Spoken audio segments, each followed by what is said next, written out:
Yeah. So So our first day of what's like the practice. focus in preseason? Because it's just like open gyms right now. Yeah, it's open gyms. My big thing has been like when Dave hasn't been there because he hasn't like been big into it, but when he's not there, he hasn't been there the last couple weeks. So I've just been owning it. I make the losers Dave's run. the head coach Yes. for those listening. Yep. I make the losers run just so they're not going to want to lose in open gym, so they're getting that sense of competing. But then at the end, we also do some core work, which kind of just gets them in that mental state of mind where it's like I need to challenge myself and push myself even after playing open gym, which some of our kids just aren't quite used to. So I really think it's been cool to see. So this is my fourth year at the school. So when I first got there, these guys were freshmen.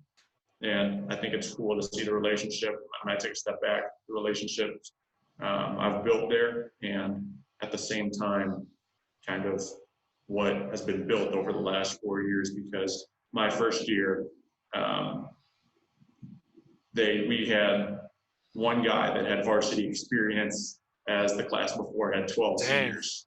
So we had a second guy that was all conference.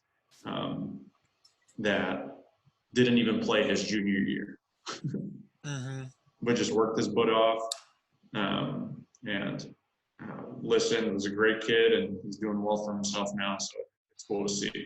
What was like one of his success habits outside of practice? Because there's no way he could just show up to practice and be that good. Right, If he's right, not starting his junior um, year, then like he had to be doing something extra on the side. Like what? right. He was in the gym all the time. He got up so many shots. I remember it was when I got back from the Philippines. So I still had a gym membership at Morton Grove Park District, and he'd even come up there and I'd work him out. We'd get up a ton of shots, and he would do the workouts that we do on his own time. And I think he was just so engaged in listening and trying to get better. And it was a treat to see him play. Looking back on it, definitely one of my favorite kids that I've coached. So he put in a crap ton of work outside of practice so that he Yeah, could be better in practice, which then made him better in the game. right. He made it. And He I made it a feel like routine to get a up a lot ton of of shots, a and lot I of feel like that's kids. rare. Mm-hmm. Yeah, go on. I feel like that's rare for a kid that doesn't play his junior year, just decided to work because he didn't think he was going to play a ton with 12 seniors ahead of him. Just realized he missed it, but ultimately I thought it was especially in our area where if you don't play 1 year, it's a big deficit decline. You know, For sure. That makes me think about high school kids too. And like when they're a sophomore, they go and play varsity, but then they don't even play on the varsity. And it's like, what was better? You going up and getting varsity experience or you like actually getting game reps at the sophomore level?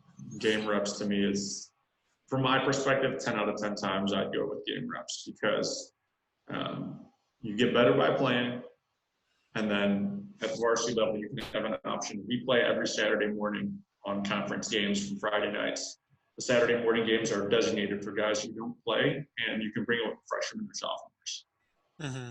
And it's our guys that didn't play versus their guys that didn't play. Yeah, And it's a good way to still to compete, and you're just getting another game in night after, and it's an opportunity to get better. But I'm a big advocate for let the guy play a ton of minutes versus practice and then play a minute two on varsity. I think you can still have the kid practice with you maybe a couple times a week, but I think that's like unless you really don't have anybody on as a junior senior to bring up the sophomore. But if he's not playing more than 15 minutes a game, I think it's a waste. Maybe like 10 to 15. Mm-hmm. And also with those kids that just practice and love to get after it and then they wind up having a great season the next year. I mean, one, it's definitely not a coincidence, but the one thing I wanted to bring up was like, what do you think is the reason behind that, like that drive for mastery, because I feel like everybody has an intrinsic just drive or kind of a pull towards Yeah, self-mastery, but some people, it seems like, are driven just a little bit more and they want right, to master this one thing, whereas other people, it's like, yeah, I want to get better every day, but like I just don't want to get better right, at the rate that other people do it. Like, what do you right. think drives self-mastery?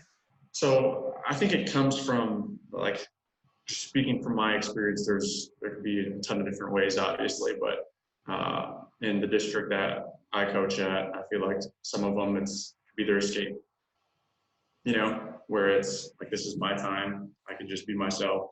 For the ones that actually like want that, because there's a set of kids that I'm just here to get a uniform, to show up, to look cool. You know what I mean? And you're gonna have those kids that work hard just to look cool, but that never lasts. So I think ultimately it's having that desire to just be good, but they're doing it for themselves, for their family, or recognizing like I represent something bigger than myself. And I know that's rare for kids to have, but the ones that do, I feel like that's what really drives So like that alone time, or they want that alone time. that. Right. That's definitely probably a reason, and they don't even know that they're like on the path to self mastery. They're just like, Right. I just did this because like it felt good for me in the moment.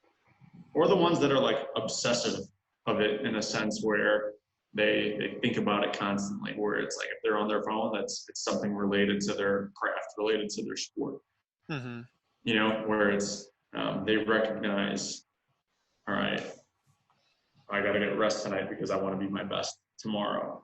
So I think it comes from within, but also the example you see around you. If their parents are grinders and being super disciplined, that's going to carry over because that's what they see at home. For sure. So if it's, um, Man, I'm like if, thinking back to my high school career right now in baseball, and I'm thinking about how my sophomore year, I it was between me and another kid to go up to varsity, and then I wound up not getting picked. And in the moment, I was like kind of salty, and then yeah, afterwards, I was like, like I probably wouldn't have even played anyways. right, So it's, you know, whatever. And it wound up being a big blessing because I got to play all the time at the sophomore level. And then, like, come junior year, I knew I was going to play. I didn't know how much, but I had a great summer the summer before my junior year right, for baseball. And then I remember going and hitting like every single day, yeah, every single day in the off season. I don't even know how many days I took off, but it was like every night from 8 to 9 p.m. And it would be like school, homework, video games, hitting, and then see my girlfriend and then go home. yeah, And like every night it was like just that same routine, and I got on a little system. right, And then before I know it, my junior year is over and I have the second highest batting average on the team. And like looking yeah, back, that's one thing I preach now, like get on a routine, get on a habit of with the college athletes I'm with. Like, don't walk. You can take two paths home from school. You can take one path that's might be a little quicker and you might get home a little faster, like a minute or two faster, or you can take the path that goes by the batting cage or that goes through the basketball court. right, That way, when you get there, you might just think to yourself, oh, I got like a half hour, and so you get some right. shots up or you get some swings off. It's And like I'm already here. Might as well make the most of it. exactly. And there's a research article I read about this guy who wanted to lose weight. So he made it his goal just to go to the gym for 5 minutes, not even lift anything for 5 minutes. He did that for 3 weeks. And after the third week, this was a case study. After the third week, he realized he's like, well, I'm here anyways. I might as well do something. So he worked out for 15 minutes, and then he was working out for 15 minutes. He's like, you know what, I might as well just keep going. And he wound up losing like over 100 pounds in a couple of years. I think that connects to what we were saying yesterday, where it's like you just make that little change. It doesn't have to be something crazy. It's like that example where I was listening to where it's, just do a 5-minute kitchen workout. Mm-hmm. So you do that, fit that in daily. You'd be surprised how energized you feel. Maybe after a couple of days, you recognize it. That 5 minutes can turn to 15 minutes. Mm-hmm. And then you're addicted to that feeling. Then take your ass to the gym. It's 30 minutes now. Yep. You're into it even more. It becomes an hour. Yeah, so true. And I literally just read this morning. There was this clinical psychologist talking about sleep and how in the morning, the number one thing to do is, first of all, wake up at the same time. Try to wake up at the same time every day. But the second thing is, like, a strategy for when you wake up so you don't feel groggy is change your body temperature. So like a 5-minute workout in the gym or in the kitchen, or like doing stretches, or what I've been doing is getting in the cold shower recently. Right. And I'm like, yeah, it just feels great. Like after I get out of there, I feel alive. And then like to hear this clinical psychologist with a specialty in sleep behavioral sciences or something like that say that, I was like, oh, that makes so much sense. That's that shock. Yeah, that's like getting you out of that grogginess and making your brain alert instantly. But yeah, it all comes back to routines and picking the routines and the success habits that work for you. Right, absolutely, man. And so like going back to coaching and that drive for self-mastery, it's almost like if you can intentionally work on your habits so that you show up to work daily, right, then that could mean the difference between, even like think about, it could be some completely unintentional. Maybe your last class of the day, your junior year, winds up being on the opposite side of the school where you have to walk through the gym. And then you're like, every day you walk through the gym, and you're like, well, yeah, like you said, might as well happen. But then your senior year, you have a class on the other side of the school where, you don't have to walk through the gym. And then all of a sudden your senior year, you pull up to the season and you're averaging 5 points less a game. And you're like, what the heck is happening to me this year? And you think it's you in the moment, but what it really is that you hadn't trained the same way that you trained the year before. Right. I think something else that I think connects that relates to our program, my coaching experience at Maine East, is that we haven't had much success over the last couple of years. And I think success in terms of wins and losses, right? Success in terms of wins and losses, and success as far as getting the most out of our guys that I feel like we'd be able to. So yeah, go on. I feel that because this group has seen that from being a part of it over the last 2 years, and us making tweaks a little bit in the summer as far as just like how we're going to play, what we emphasize, they've recognized that when it's worked, they've bought in even more. And I think one thing that I've been specifically working on is kind of having individual conversations while kind of coaching the group at the same time, maybe like little parts of practice where it's, hey, this is how it benefits you. And if you do this well, this is how it benefits all of us. See, now that's a high performance habit right there, is like connecting it to themselves and then connecting it to the team and then connecting it to a greater purpose than that, even like the administration, the school, like this is how it's going to help you, this is how it's going to help the team, and then this is how we're going to change the history of Maine East. Right.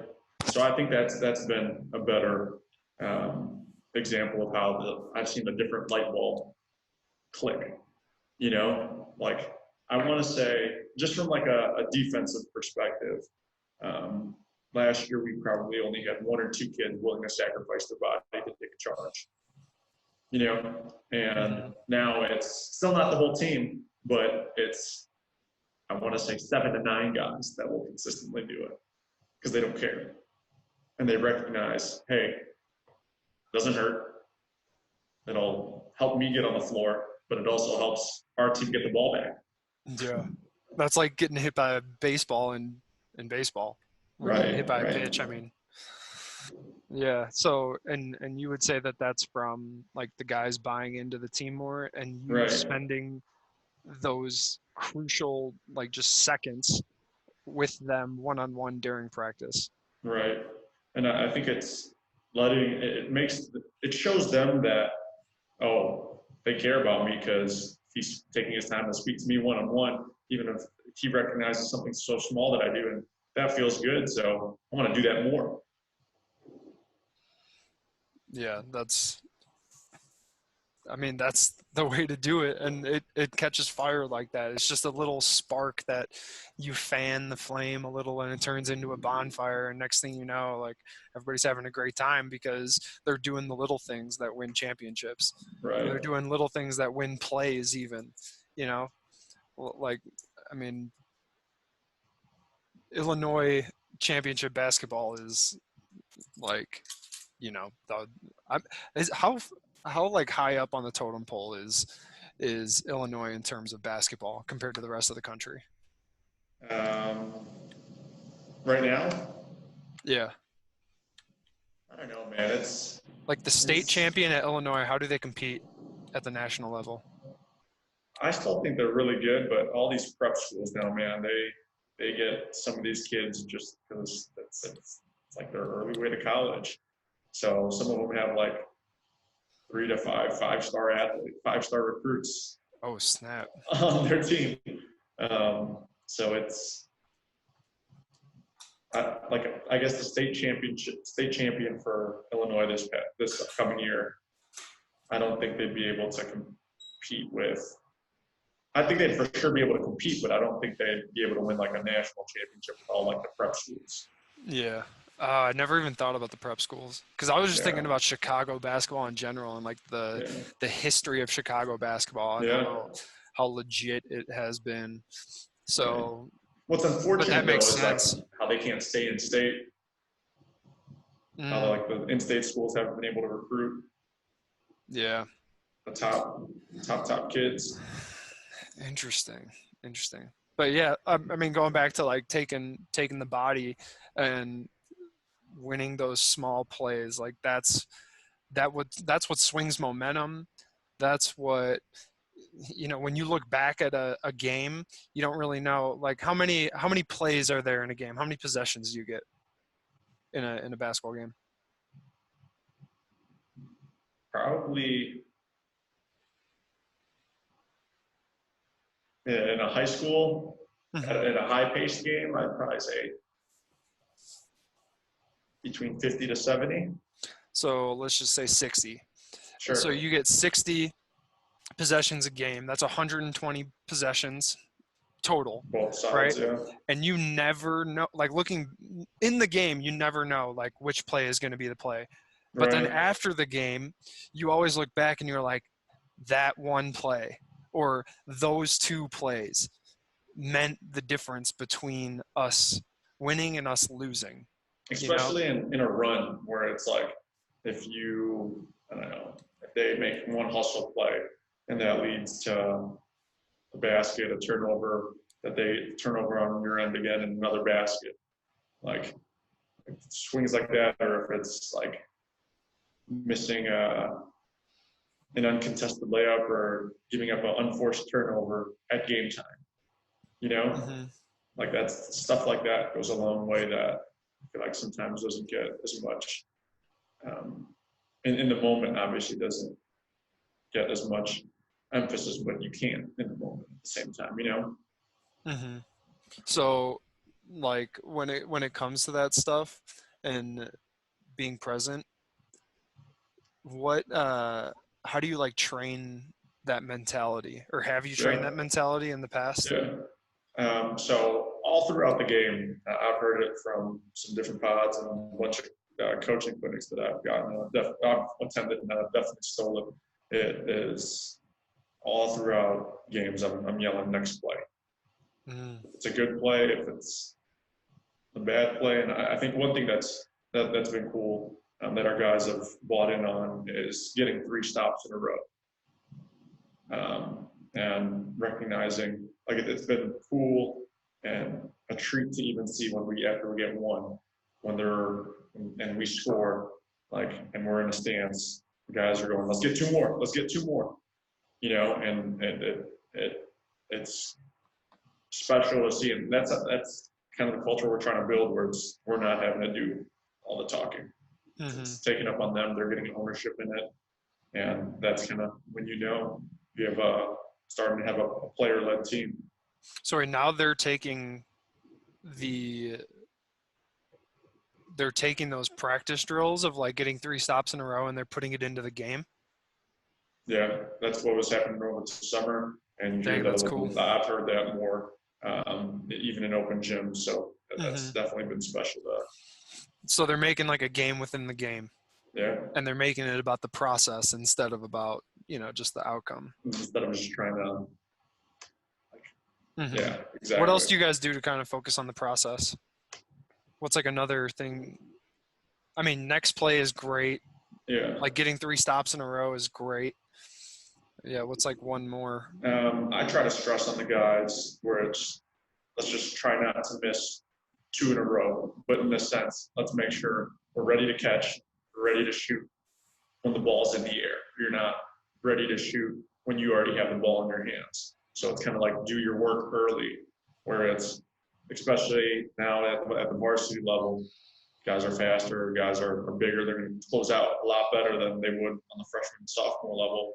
So it's being down and ready every single time you catch, which seems really fundamental, and it is absolutely really fundamental, but it's kind of, that's another aspect that I look at as part of the process, where you're doing your work early.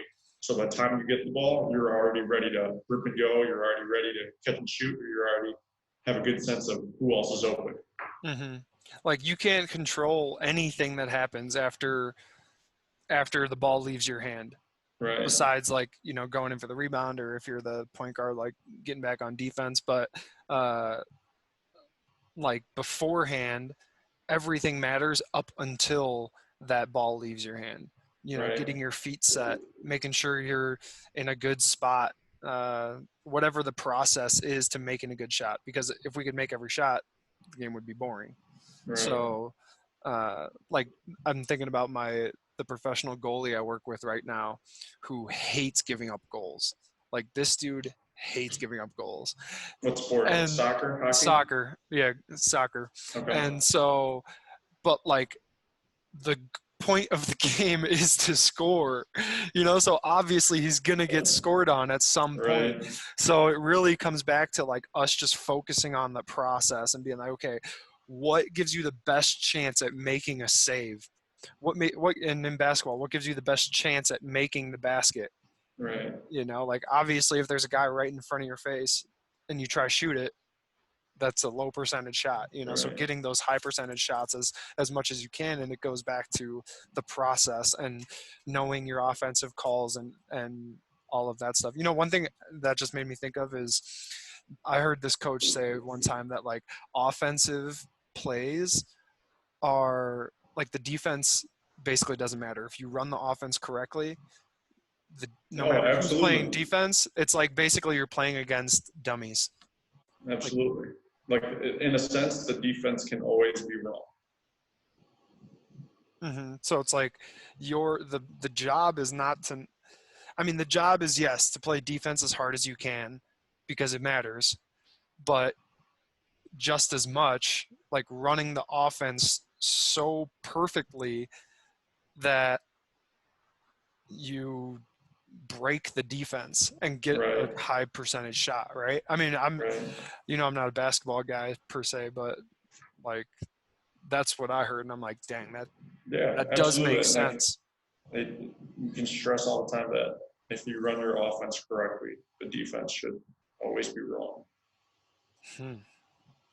That's like so crazy to me. You have to have the right counters. You guys have to be able to make the right reads, and it's also like what you teach, what you stress on. You know, you can't throw 5 different actions um, in a week to start off. You know, I was listening to this thing, and I think it's really cool where the coach talks about like layering. You know, so like, hey, this is our first option, and then maybe a week later adding on, hey, if this option doesn't work, this is another option we can look at. You know, so it's kind of like you're running the same stuff, but it's just different counters depending on what the defense does. That's interesting. So how many counters should you run in a day, or how many like different play sets, I guess? So you have like, say you have like horns or something like that, right? Sure. How many different kind of looks should you give in like week 1, week 2, week 3? Let's go. I mean, I think it's depends on your program, obviously, and the personnel you have. But I think it's always good to at least you have your go-to option, especially in the first one, and then you have like your second and third options. You know, obviously a lot of that one set, but then maybe you go if like on the entry point, if you pass it one direction versus another, maybe you have a different type of setup. You use the ball screen differently. You know, so it's I think it's always good to have at least 2 to 3 looks in the initial. The first set you throw in or the first action you throw in, but then layering it to where it's, you know, if we come off this ball screen and you get trapped, you know, where's our pop guy and where's our release guy going to be? Like, where's the defense ultimately going to be wrong? Mm-hmm. And that can also depend. That can vary too on how like your opponent, how you know they guard from scouting, you know. Mm-hmm. So you just kind of got to teach that over and over again in practice and just come up with, okay, this is what they have done in the past. Like when you're preparing for the next opponent, like this is what they've done in the past, or here's the different things that we're going to do in these situations. Yeah. Real quick, makes me think with the World Series wrapping up, or with it wrapped up, what were your thoughts on it? How crazy was it that a home team did not win a single game? Yeah, that's insane. I mean, I can't. It doesn't make sense because there should be there should be a home field advantage, but at the same time, like these two teams, those two teams, the Stros and the Nationals, were so good. Like they should have been in the World Series, both of those teams, and they were, because they were, you know, the two best teams in the MLB. So it's like really when you're that good and the teams are that closely matched, I mean, it could have gone either way. When it comes to any game, you know, like you don't know who's going to win because they're just so closely matched up. Special too about Game 7. I kept thinking back to the Cubs World Series, like the Cubs Indians, and I was like, man, this has some Cubs Indians feels around it. Like Game 7, tight matchup. Like both teams have been just grinding and doing their best, and you can tell each team wants to win really badly. So like the passion around each pitch was electric. I thought. So yeah, that was a crazy World Series. Yeah, I thought it was. I mean, I'm not the biggest baseball guy, but I'll pay attention here and there. And I thought going into it, I thought the Astros were going to pull it off. Game 7 being at home, no team has ever won. I think that was the first time in a playoff series I saw that the road team has won, or that a team has won 4 road games. It doesn't make sense. No, it doesn't. But also, though, I feel like there's less. Maybe it's a pressure thing too, though. I'm just speculating. Like when you're at home, you're expected to win, and you're expected to do well, and so maybe there's more pressure there, you know, to do it for the fans and and win for the hometown team, win for the Right. hometown crew and whatever. So everybody's family is there. Not that they wouldn't be at the other place, but like there might have been a little bit more pressure. I'm not really sure. Yeah. I Well, wonder how I especially wonder like, how they deal with it. I don't have any kind of connections at the MLB level that was in the World Series. So I mean, I bet you they're just getting, each one of those players though has to be getting blown up. I wonder if they right. even look at their phone, or they just like get like a burner phone for the time being so they can like talk to their wife and kids. Right. But it was cool to see, like at game time, that the Nationals make big play after big play, like big bat after big at bat. Yeah. You Yeah, they know, did. it I mean, I just thought the Astros did as well. they Like, just couldn't they the, just couldn't execute or like ultimately execute. How many base runners did they leave yeah, on base last night? yeah, that's, well, 2 nights ago, Altuve is up with guys on second and third and one out. And I texted my buddy, I was like, do you bunt right here? Like down by one, you bunt the tying run in. And, Jose Altuve is super fast. So he lays a good bunt down. He might be safe at first. Now you got first and third with one out. But they wound Right. up letting him hit away, and he strikes out on 3 pitches. And then, He did that too yesterday. so like, I don't know.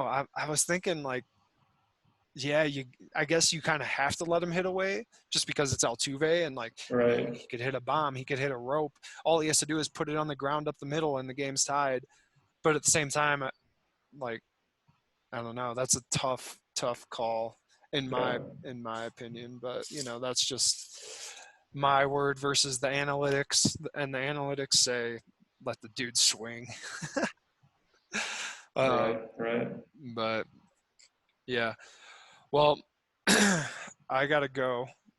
I have another call I gotta hop on. Yeah. It But was a pleasure talking to what? you. I think. Sorry. Go ahead. Yeah, if people want to get in contact with you, where should they reach out?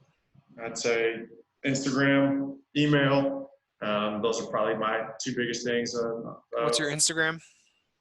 RJ 5121 AREJAY 5121. Emails Dilay DILAY .RJ@gmail.com. If there's anything I just want to leave with too is saying thanks for stressing how big AM and PM routines are. I've definitely heard about them a lot more since I've been trying to get into it. And although it's not perfected yet, it's still a continued work in progress. And I think the biggest thing that biggest thing I've seen out of it is there's so many things that you don't control throughout your day. But if you can get those two things controlled, you can be better and then be in a better place to serve others. So appreciate you, man. For sure, man. Routines. That's what it's all about. And then, what's your number one takeaway from this little chat? I'm excited to get back to start our season in a couple of weeks. Continue to have our guys buy into the process. But as I basically ended with, kind of stress routines is I'm trying to perfect my routine. Routines and habits of excellence. All All right, I will. I'll talk to you soon, man. right, man. Have a good one. Thank you. See Bye. ya.